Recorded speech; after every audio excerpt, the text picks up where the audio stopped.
boa noite. Está começando o S-News especial aqui na Rede TV Espírito Santo. Seja muito bem-vindo. Hoje o programa abre falando sobre a atual crise entre o Congresso e o Planalto. Vamos comentar um pouco a situação de conflito entre o presidente da Câmara dos Deputados, o Congresso, e também com o Planalto, né, com o presidente Jair Bolsonaro, seus filhos e também ministros do governo. Como que está a situação? E fora isso também outras pautas dentro ainda que estão sendo discutidas, como reformas e também ideias para melhorar, em especial, a questão da saúde. O nosso convidado é o deputado federal Sérgio Vidigal, do PDT. Deputado, boa noite, bem-vindo ao S-News. Boa noite, para mim é um prazer muito grande estar aqui com você e ter o privilégio de debater um pouco, né, os problemas nacionais. É verdade, Vidigal. Olha, é um prazer nosso recebê-lo. Eu já abri aqui, falei isso na abertura do programa, a gente está vivendo dias conturbados, né? Esse momento em que o presidente Jair Bolsonaro fez algumas agendas externas, né? Esteve nos Estados Unidos recentemente, e parece que houve um conflito bem forte, né? Um pouco de burburinho maior, ampliou talvez o burburinho da relação dele com o Congresso, em especial com a Câmara dos Deputados, com o presidente Rodrigo Maia, né? Esse momento tá complicado lá na Câmara para ele, não tá? Olha bem, a gente torce para que o país dê certo, lógico, claro, né? Nós não aguentamos mais conviver com tanta dificuldade, com retração da economia, com desemprego, com denúncia de corrupção, né? O brasileiro não aguenta conviver mais. A prova disso foi que a última eleição o país fez uma grande renovação, né? Fez grandes mudanças. Então a expectativa da sociedade é muito grande. E mesmo que eu não tenha sido um eleitor do Bolsonaro, não tenho o apoiado, porque meu partido teve candidato próprio a presidente, eu torço para que o país dê certo. Mas, infelizmente, a gente tem observado que talvez por falta de comunicação, por falta de orientação, até por falta de experiência, tem se cometido muitos equívocos. E a preocupação maior, quando falo conversar com o parlamento, por exemplo, nós do PDT, nós não precisamos de um tipo de conversa para oferecer absolutamente nada para a gente votar favorável a um projeto. Se o projeto for bom para o país, nós iremos votar favorável, independente de conversar conosco ou não. Mas o parlamento já tem um hábito da relação próxima, né, com o executivo, de debater com o executivo, e tem temas que são temas complexos. Quando fala em reforma da Previdência não é um tema muito simples. No mundo inteiro, onde discutiu reforma da Previdência, foi um debate caloroso, um debate difícil. Por que isso? Porque nós estamos definindo o futuro de uma sociedade. Claro. Eu estou definindo a velhice de cada um, o que cada um vai quando ficar determinada idade, como é que vai ver com a aposentadoria, qual é a garantia que ele tem. Sempre que a perda de direitos também, de certa forma, né, perda de benefícios para a população, isso gera um desgaste grande, também é normal, né? Lógico. Eu defendo que privilégio tem que ser eliminado. Claro. Apesar que privilégio do Brasil tem um dificultador. Qual é? Direitos adquiridos, né? Toda vez que você mexe numa lei, você só mexe daqui para frente. A lei não pode retroagir para prejudicar. Esse é um problema, porque o grande problema nosso é como fazer para acabar com os privilégios. Porque os privilégios, ninguém elimina os que já tem. Sim. Né? Não podemos eliminar privilégios daqui para frente. E se tiver que fazer isso, vamos fazer. Segundo, temos que ter uma equidade. Não podemos trabalhadores, uns terem que trabalhar mais e para se aposentar, outros trabalharem menos, uns contribuir mais, outros contribuírem menos, uns contribuírem muito aquém daquilo que vai receber, outros contribuíram muito mais e acabam não recebendo aquilo que contribuiu. Então, é um momento difícil, mas nós temos que entender o seguinte: quem quebrou a Previdência não foi o regime geral da Previdência, não foi os trabalhadores que têm carteira assinada. Quem quebrou a Previdência foi os servidores públicos civis. Pode até não ser culpa dos servidores, mas o modelo foi um modelo equivocado, né? E aí a prova, você tem uma ideia, no Congresso Nacional. O Congresso Nacional, por exemplo, nós temos lá os servidores efetivos, não os comissionados, efetivos, mais de 80% recebem o teto do Supremo Tribunal Federal, do STF, do ministro do STF. Absurdo, né? Muito alto o valor. Um absurdo, né? Porque A mesma capacidade. Quem é que paga o servidor legislativo do judiciário? É o mesmo trabalhador que contribui e faz o executivo pagar os seus servidores. Então é preciso que a gente tenha um certo cuidado e talvez nós não tenhamos essa habilidade de estar conversando isso mais detalhadamente. Eu sou médico, eu não vejo nenhuma dificuldade de eu trabalhar até os 65 anos de idade. Né? Mas eu não entendo e acho que não tem condição de um coletor de lixo que sai correndo atrás daquele caminhão que passa da sua porta ali e o caminhão ele passa correndo jogando lixo, que ele até os 65 anos de idade ele tenha condições de estar trabalhando para chegar à sua aposentadoria. Né? Da mesma forma, um trabalhador que trabalha na área rural, que acorda de madrugada, que fica sol a sol. Então, acho que... E o Brasil, o que acontece também? A expectativa de vida. O Brasil é como se fosse vários países num só. Né? A expectativa de vida de quem mora no Sudeste, no Sul, é uma. A expectativa de vida de quem mora no Norte, no Nordeste, é outra, diferente. A gente sabe muito bem que quanto maior o salário, maior também a expectativa de vida, porque ele tem mais qualidade de vida. Qualidade de vida, claro. Durante todo o tempo. Agora, deputado, o próprio como presidente Bolsonaro, ele é da reserva, né? Ele foi um capitão da reserva do Exército e defendia sempre as corporações. Ele sempre levantou muito essa bandeira. E quando a reforma que ele apresenta também perda de direitos para o setor dele, ele recua? Seria mais ou menos isso? Olha bem, ele apresentou a reforma... Para a reforma dos militares, ele apresentou isso separado. Sim. Ela não é igual a outra. Não é a mesma. Não é a mesma. Né? A reforma militar, por ter ideia, vai chegar o desconto de 10%, hoje é 11% para qualquer trabalhador, o desconto da alíquota da Previdência. Ele está apresentando para 10%, de sair de 7,5% a 10,5% até 2022. Quer dizer, segundo, está se propondo também a fazer uma reestruturação salarial no plano de cargo e salário dos militares. Então, não é a mesma coisa que está ocorrendo com os trabalhadores que estão no regime geral da Previdência. Significa que vão continuar tendo privilégios essas categorias, é isso? Exatamente. Eu não quero aqui questionar se merece ou não. Se merece ou não, se o trabalho dele é diferenciado ou não. Mas se o país é um país que quer equidade, quer igualdade, não pode amanhã eu receber o mesmo salário seu e ter contribuído menos que você ou trabalhado menos que você. Eu acho que esse é o grande debate que tem que ser feito. Né? E a outra questão é que o que ocorre? O presidente Bolsonaro, é bom lembrar que ele já ir para a reserva, quer dizer, aposentado. Sim. 28 anos de parlamentar, a informação que eu tenho, que ele contribuiu para um regime de previdência e também está habilitado a receber essa aposentadoria proporcional, então os privilégios se mantiveram. Né? Então uma coisa no militar que tem que ser rediscutida é que se eu sou cabo, quando eu vou para a reserva eu vou como sargento. Olha, se eu contribuir a vida toda como cabo, eu tenho que receber o salário do cabo. Sim. Não é isso? É igual o trabalhador, ele trabalhou o tempo todo, pagou em cima do salário mínimo. Não existe nenhum sistema no Brasil que ele vai receber um salário mínimo e meio. Né? Então, eu trabalhei no hospital como técnico de enfermagem. Eu não vou me aposentar como enfermeiro, vou me aposentar como técnico de enfermagem. Porque esse é um sistema de capitalização. Eu sou favorável, em tese, à capitalização. Eu acho que quem tem que financiar a minha aposentadoria sou eu. Uhum. Né? Você não pode financiar a minha. E nem eu posso financiar a sua.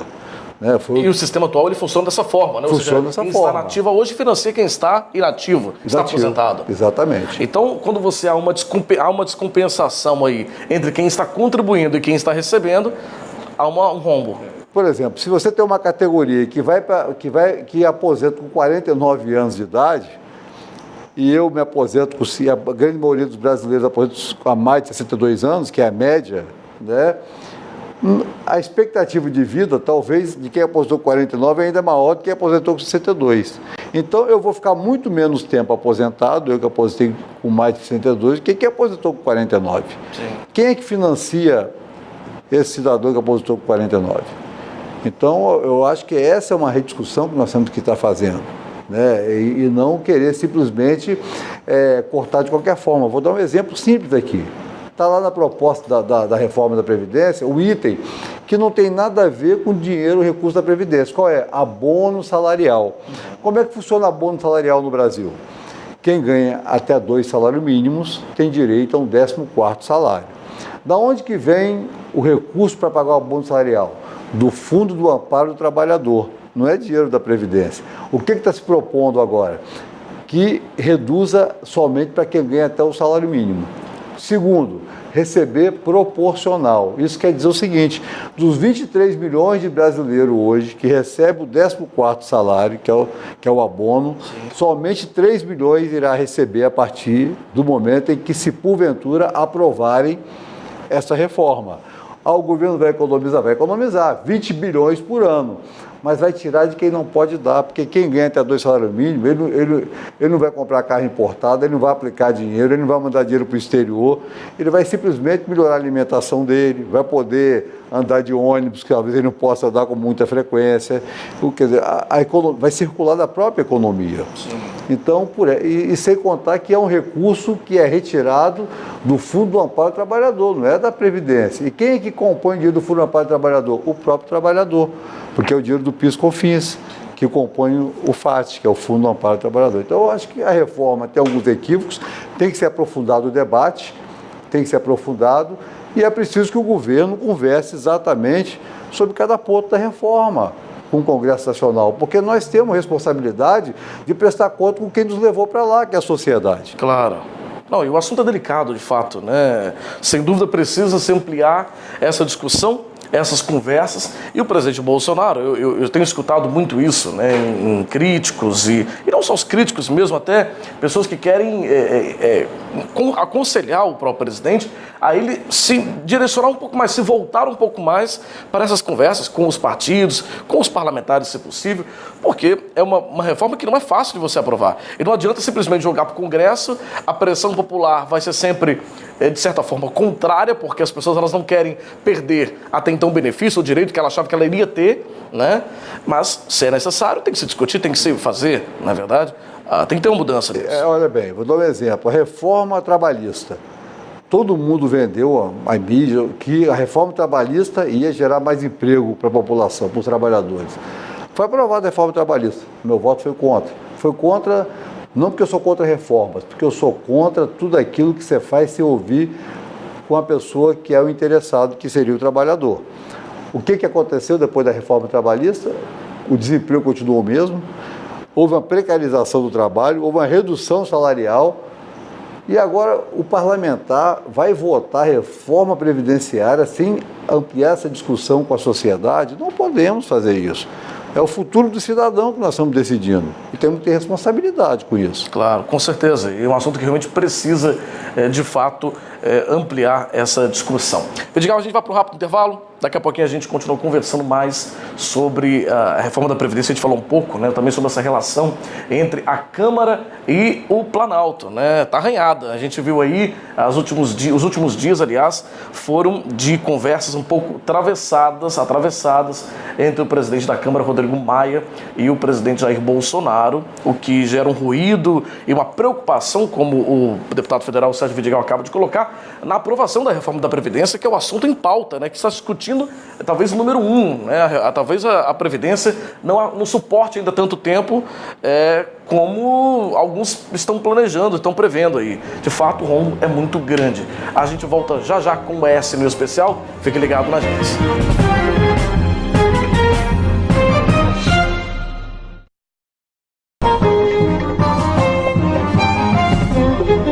Estamos de volta com o ES News Especial aqui na Rede TV Espírito Santo, hoje recebendo o deputado federal Sérgio Vidigal, do PDT. No bloco anterior já conversou um pouco com a gente, né, deputado, sobre os ruídos aí entre o Congresso e o Planalto. Um certo conflito aí de ideias, de discurso, de twitters, né? A gente não sabe bem como está essa situação entre o presidente Jair Bolsonaro e o presidente da Câmara dos Deputados, Rodrigo Maia, que a gente espera que se resolva, porque se você tem harmonia entre os poderes, com certeza facilita também os benefícios e aprovar projetos de interesse da população, né? Sem dúvida alguma.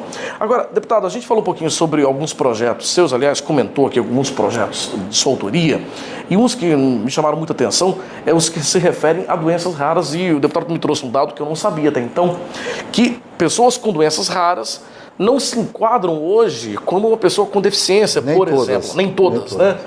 Então, se a pessoa, por exemplo, tem uma certa doença rara, por exemplo, lúpus, né, que é uma doença rara, que é até conhecida, bem conhecida, ela não se enquadra, por exemplo, como uma deficiência. E ela não tem, portanto, os benefícios que uma pessoa com deficiência tem. Exatamente. E o seu projeto prevê mudar isso? Nós temos 2 projetos. O primeiro é de neurofibromatose, que já foi aprovado na Câmara e agora está em fase final do Senado.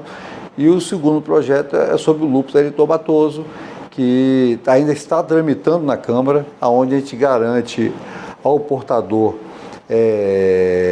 dessa doença, dessa deficiência, os mesmos direitos, né, jurídicos, né, de benefício salarial, né, do que tem as doenças, as deficiências físicas e intelectuais.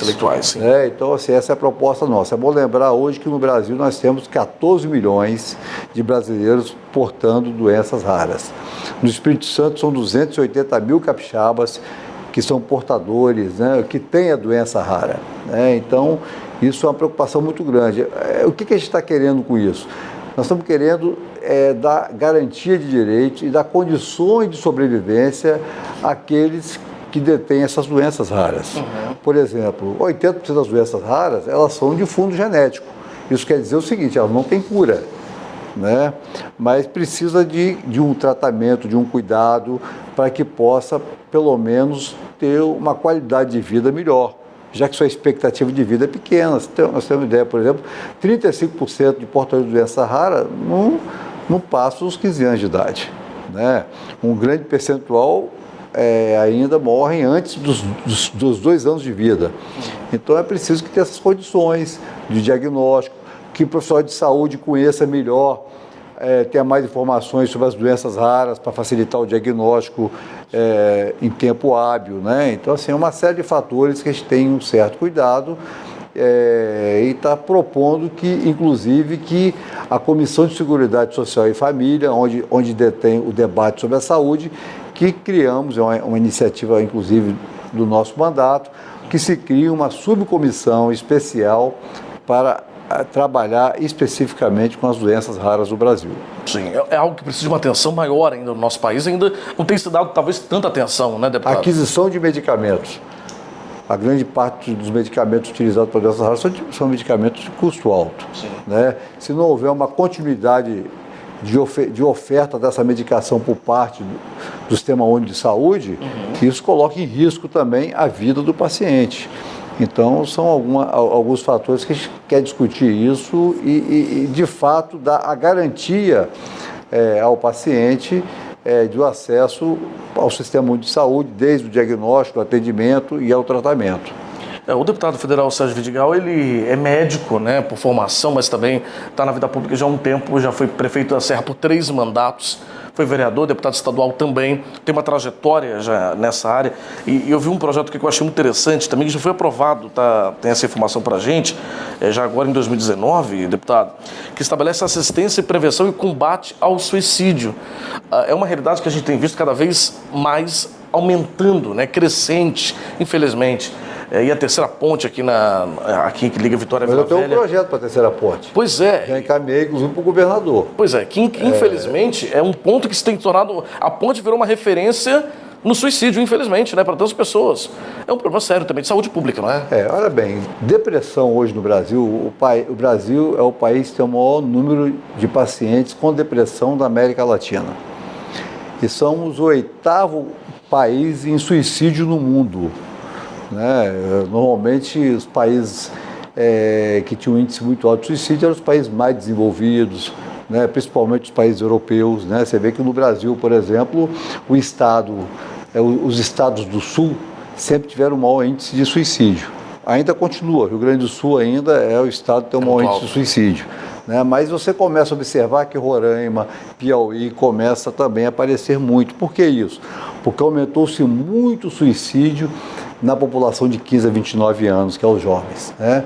Hoje, para você ter uma ideia, o suicídio é a quarta maior causa de morte entre os adolescentes e jovens, na faixa de 15 a 29 anos de idade. E 98% dos pacientes que suicidam, eles têm qualquer tipo de transtorno, seja emocional ou mental, e especificamente muito voltado à depressão. Né? Então a gente está propondo que implemente mais um capítulo no Sistema Único de Saúde para garantir um atendimento melhor aos pacientes em depressão e, posteriormente, um trabalho maior na prevenção do suicídio. O Brasil já criou até o Setembro Amarelo, né, que é o mês da prevenção do suicídio. Mas não adianta criar um mês de prevenção, nós temos que criar ações. Claro. Né, o que vai ser feito para mudar isso? Porque a Associação Brasileira de Psiquiatria e o Conselho de Valorização da Vida, o CVV, eles já chegaram à conclusão de que 80% a 90% dos suicídios eles podem ser evitados, né, desde que se faça um tratamento prévio, porque uma grande parte desses pacientes já deram sinais ao longo do tempo do quadro de depressão e do risco de cometer o suicídio. Deputado, saindo um pouquinho da área da saúde, mas ainda falando das ações do senhor como deputado, outra ação que me chamou muita atenção, foi recém-inaugurado, a usina, são micro-usinas, né, de geração de energia solar fotovoltaica. O senhor conseguiu compor, a partir de emenda do senhor, instalou no IFES ali, no Instituto Federal do Espírito Santo, na Serra, não é isso? Para que ele tenha energia renovável, ou seja, o sol vai alimentar e vai fazer com que a usina funcione, e assim tem uma economia de energia e no gasto público também, não é? O que nós estamos propondo? Nós estamos propondo aproveitar melhor, né, o nosso meio ambiente e sem impactá-lo. Claro. Né, você tem uma ideia, quem foi o precursor de energia solar no mundo foi a Alemanha. Imagine a Alemanha, que não tem radiação solar que o Brasil tem, ela foi a precursora. Hoje, o maior produtor de energia solar já não é mais a Alemanha, é os Estados Unidos, a China, a própria Índia, o Japão. Adotaram a ideia e ninguém tem o percentual de radiação solar que tem o Brasil. Né? E o que eles estão propondo? E a produção de energia no Brasil, através de energia solar, não chega a 1% do total de energia gerada. Lembrando que o Brasil tem a quinta energia mais cara do mundo. Então, nós estamos incentivando a geração de energia renovável. Solar fotovoltaica, ela é mais fácil porque é em cima do seu telhado, né, a linha de transmissão passa exatamente em cima do telhado, e nós inauguramos o IFES da Serra, vai inaugurar também no IFES de Aracruz, e estamos propondo para que todos os IFES se dotem de energia solar fotovoltaica, porque isso vai reduzir custeio, né, e vai sobrar mais recursos para fazer outros investimentos. Sem contar que o meio ambiente vai agradecer, né, também vai com certeza contribuir, porque hoje a gente fica ligando usinas termoelétricas que produzem através do petróleo para gerar energia, que além de ter um custo alto, tem um impacto ambiental muito grande.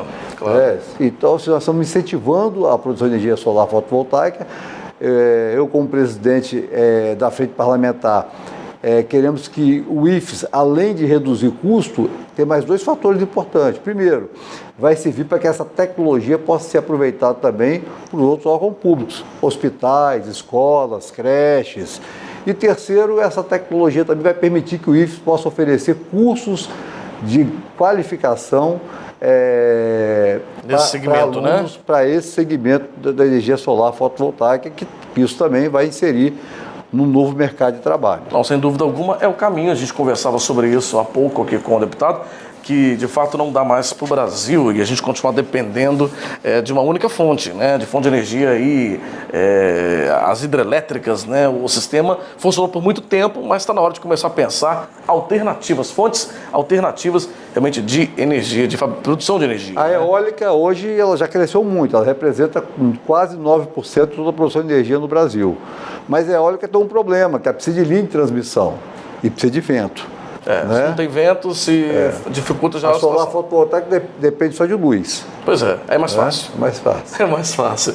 Olha, quero agradecer muito ao deputado federal Sérgio Vidigal, do PDT, nosso convidado de hoje no ES News Especial, comentando esses ruídos aí, né, entre a Câmara Federal e o Planalto, também apresentando aqui alguns de seus projetos de autoria, alguns voltados aqui para a questão da saúde, doenças raras e também sobre a questão da energia fotovoltaica. Deputado, muito obrigado pela presença. Foi uma alegria recebê-lo aqui, viu? Igualmente, muito obrigado. A gente termina aqui a nossa entrevista de hoje com o deputado federal Sérgio Vidigal, do PDT, mas o programa ainda não acabou. Você acompanha a agenda deste fim de semana para os cinemas aqui da Grande Vitória. Boa noite, até semana que vem.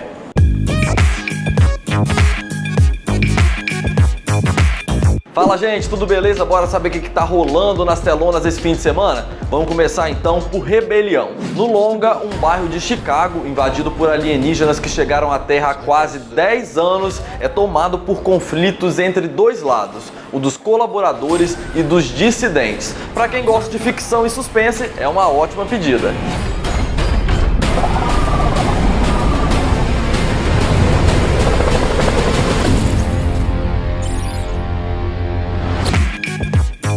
E sem dúvidas, a grande estreia desse fim de semana é Dumbo. Na versão em live action desse clássico dos estúdios Disney, o filme do elefante que voa com as orelhas ganha uma nova leitura. Holt é uma ex-estrela de circo que retorna da guerra e encontra seu mundo virado de cabeça para baixo. O circo em que ele trabalhava está passando por dificuldades e ele acaba ficando encarregado de cuidar de um elefante recém-nascido, cujas orelhas gigantes fazem dele motivo de piada. No entanto, os filhos de Holt descobrem que o pequeno elefante é capaz de uma façanha enorme. Eu, é claro, não vou perder, te aconselho a fazer o mesmo. Fly, Dumbo. Fly. Agora, se o seu hype são os filmes de heróis, já corre lá pro site do Cinemark para garantir o seu ingresso na pré-venda de Shazam. No longa desse personagem dos quadrinhos da DC, Billy Batson tem apenas 14 anos de idade, mas recebeu de um antigo mago o dom de se transformar num super-herói adulto chamado Shazam. Ao gritar a palavra Shazam, o adolescente se transforma nessa sua poderosa versão adulta para se divertir e testar suas habilidades. Contudo, ele precisa aprender a controlar seus poderes para enfrentar o malvado Tadeu Sivana. You have bullet immunity! I'm bulletproof. You're dead. Sorry about your window, but you're welcome for not getting robbed. Oh, hey, what's up? I'm a superhero.